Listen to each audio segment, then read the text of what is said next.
আগরতলা পৌর নিগমের ৩৯ নম্বর ওয়ার্ডের উদ্যোগে একটি মেগা রক্তদান শিবির অনুষ্ঠিত হয়েছে। অনুষ্ঠানে উপস্থিত ছিলেন মুখ্যমন্ত্রী ডক্টর মানিক সাহা, পৌর মেয়র ও বিধায়ক দীপক মজুমদার এবং অন্যান্য বিশিষ্টজন।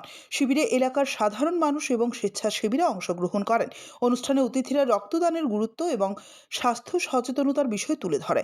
মুখ্যমন্ত্রী ডক্টর মানিক সাহা বলেন, স্বেচ্ছায় রক্তদান মানবতার সেরা উদাহরণ। এই ধরনের উদ্যোগ জনসচেতনতা বৃদ্ধিতে গুরুত্বপূর্ণ ভূমিকা রাখে। মেয়র দীপক মজুমদারও উপস্থিতদের ধন্যবাদ জানিয়ে বলেন, আমাদের ওয়ার্ডের মানুষদের স্বেচ্ছায় রক্তদান যে পরিমাণ সহযোগিতা করছে তা সত্যিই প্রশংসনীয়। শিবিরে নিয়মিত রক্তদাতাদের পুরস্কৃত করা হয় এবং নতুন স্বেচ্ছাসেবীদের রক্তদানের জন্য উৎসাহিত করা হয়। ইত্যাদি সব হচ্ছে বিভিন্ন যেসব পয়েন্টসগুলো আছে, অনেক জায়গার মধ্যে আমরা দেখেছি যে পয়েন্টসগুলোকে নিজেরা দখল করে নিয়েছে, এরকমও না।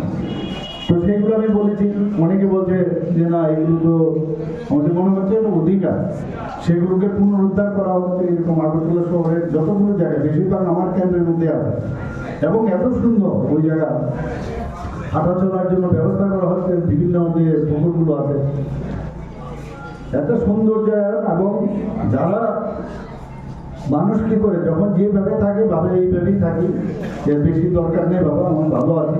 কিন্তু যখন ওই জায়গাটা এত সুন্দর হবে ওই জায়গার দামও কিন্তু বেড়ে যাবে, এবং যখন সে এখানে থাকে সেখানে মশা বা অন্যান্য পোকামাকড়ের যে সমস্যা সেটাও কিন্তু কমে আসে।